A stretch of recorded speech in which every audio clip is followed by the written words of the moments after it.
তো everyone, stand show এখনও শেষ হয়নি, আমি বের হয়ে যাচ্ছি। অনেক ক্রাউড, কিছু করার নাই, অনেকক্ষণ আইসি, কষ্ট হয়ে গেছে। তো এখন বের হয়ে যাচ্ছি, ইনশাল্লাহ পরেরবার স্পেশালিভাবে ফাইম ভাইদের সাথে মিট হবে, পার্সোনালিভাবে মিট হবে, কারণ আজকে অনেকটা ক্রাউড।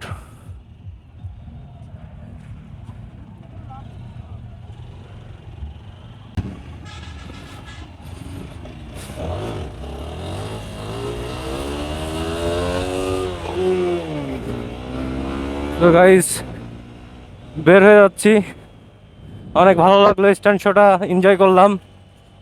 আমি আবার সব প্রোগ্রাম থেকে একটু লেটে আসি এবং আগে বের হয়ে যাই।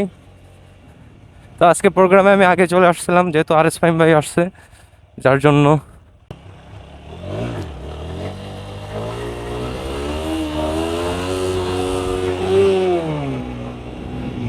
গাইজ উইলি চেক,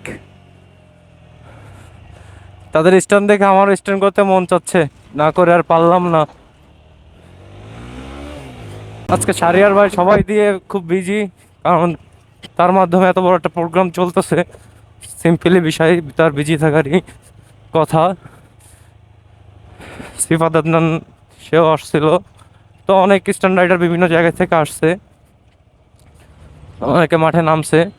তো আমরা স্ট্যান্ড শোটা আমি উপভোগ করছি অনেকটাই, করে এখন বাসার দিকে যাচ্ছি। RS ফাইম ভাইয়ের সঙ্গে একটা পিক নিলাম, তারপরে ইউটিউবার আকিব ভাই আসছিল, আকিব ভাইয়ের সঙ্গেও একটা পিক নিলাম। তো ভালোই লাগতেছে। তো প্যারা নাই, চিল। এখন বাসার উদ্দেশ্যে রওনা দিব। বাসায় যাইতে তো আর 20 মিনিটে লাগবে না, এখন আর 20 মিনিট না, এখন লাগবে 30 থেকে 35 মিনিট। কারণ এখন যাব রিল্যাক্সে, আসার সময় অনেক ফাস্টলি আসছি, কারণ প্রোগ্রাম যদি আমার আসার আগে স্টার্ট হয়ে যায়, যার কারণে অনেক ফাস্ট আসছি। তো যাই হোক, প্রোগ্রামটা শেষ করি নাই, প্রায় শেষের পর্যায়ে, এক কথা শেষ বলা যায়। তো এভরিওয়ান, স্ট্যান্ড শো শেষ করে মাত্র এখন বাসার দিকে রওনা দিয়েছি। আজকে স্ট্যান্ড শোতে বিভিন্ন জেলার স্ট্যান্ড রাইডাররা আসছিল এবং মূল আকর্ষণ ছিল RS ফাইম ভাই। RS ফাইম ভাই সেই স্ট্যান্ড গ্রাউন্ডটা একদম গরম করে দিছে এখন। আর আরও ইউটিউবাররা আসছে, যেমন আকিব ভাই আসছিল। আকিব ভাইয়ের তো সবাই চিনেন কম বেশি।